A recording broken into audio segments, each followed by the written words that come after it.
Hi friends, இன்னைக்கு நம்ம சிறுபருப்பை வச்சு ஒரு டேஸ்டான ஹெல்த்தியான அல்வா ரெசிபி தான் பார்க்க போகிறோம். வீடியோக்குள்ளே போகிறதுக்கு முன்னாடி இந்த சேனலை ஷேர் பண்ணுங்கள், சப்ஸ்கிரைப் பண்ணுங்கள், பெல் பட்டனை கிளிக் பண்ணுங்கள்.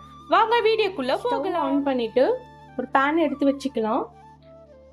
பேன் ஹீட் ஆனதும் நம்ம எடுத்து வச்சுருக்க பாசிப்பருப்பு வந்து போட்டுக்கலாம். நான் வந்து 200 கிராம் போல் பாசிப்பருப்பு வந்து எடுத்து வச்சுருக்கேன். பாசிப்பருப்பு போட்டுட்டு நல்லா வறுத்து எடுத்துக்கலாம். இப்போது 2-3 நிமிஷம் போல் பருப்பு வந்து நல்லா வறுத்து எடுத்தாச்சு. இப்போ இதை வந்து சூடு ஆனதும் நல்லா வாஷ் பண்ணி எடுத்து வச்சுக்கலாம். ஆன் பண்ணி குக்கர் எடுத்து வச்சுக்கலாம். இப்போ நம்ம நல்லா வாஷ் பண்ண பாசிப்பருப்பை வந்து இதில் போட்டுக்கலாம்.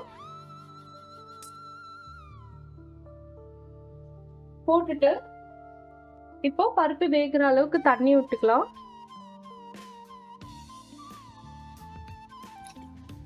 இப்போ 4-5 விசில் போல வச்சுக்கலாம்.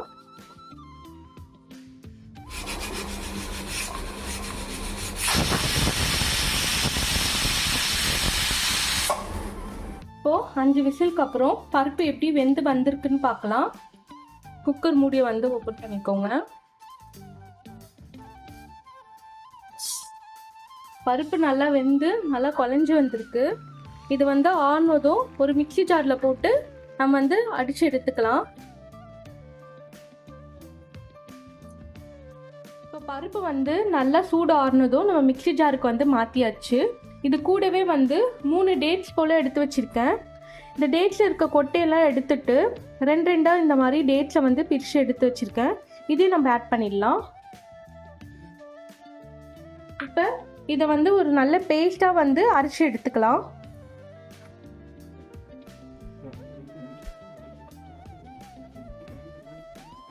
இப்போ நம்ம போட்டிருக்க டேட்ஸு எல்லாம் சேர்ந்து நல்லா வந்து ஸ்மூத் பேஸ்ட் மாதிரி அரைச்சி எடுத்துகிட்டு வந்தாச்சு. ஸ்டவ் ஆன் பண்ணி ஒரு பேன் எடுத்து வச்சுக்கோங்க. இப்போது பேன் வந்து சூடானதும் 3 ஸ்பூன் போல் நெய் விட்டுக்கலாம்.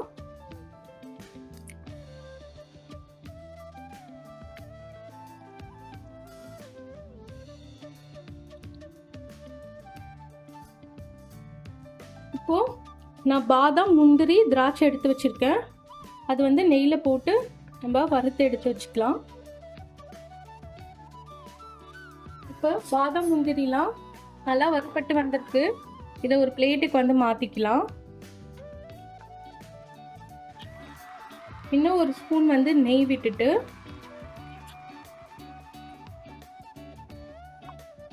நம்ம 2 ஸ்பூன் போல் கோதுமை மாவு வந்து ஆட் பண்ணிக்கலாம்.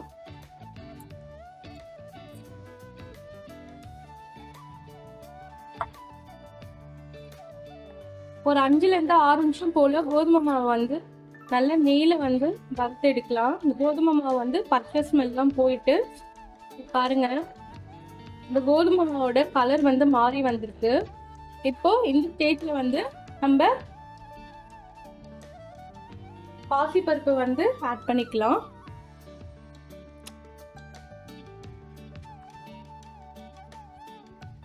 இப்போ இது நல்லா சேர்ந்து நல்லா வந்து கலந்து விடுங்க. பாருங்க, நம்ம போட்டிருக்க கோதுமை மாவோட பாசிப்பருப்பு சேர்ந்து இந்த பதத்துக்கு வந்து வரணும். இப்போ இது கூடவே வந்து நம்ம எடுத்து வச்சிருக்க சர்க்கரை வந்து ஆட் பண்ணிடலாம்.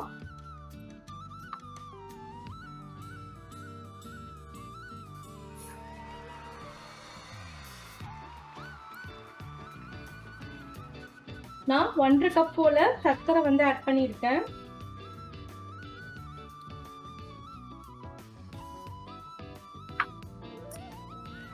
இப்போ ஸ்டவ்வை லோ ஃப்ளேமில் வச்சுட்டு நல்லா கலந்து விடுங்க.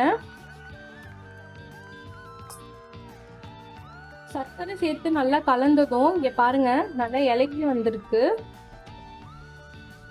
இப்போ இது கூடவே வந்து இன்னும் வந்து 2 டேபிள் ஸ்பூன் போல நெய் ஆட் பண்ணிக்கலாம்.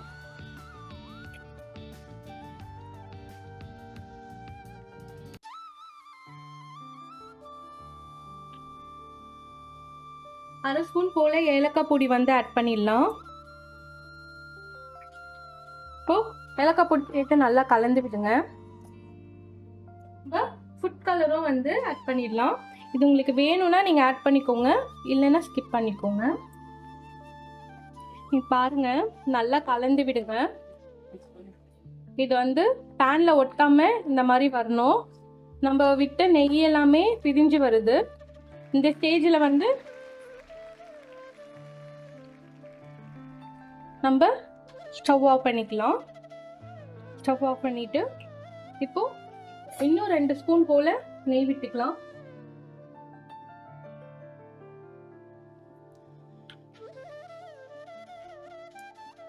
இப்போ நம்ம வறுத்து வச்சிருக்க முந்திரி திராட்சை எல்லாமே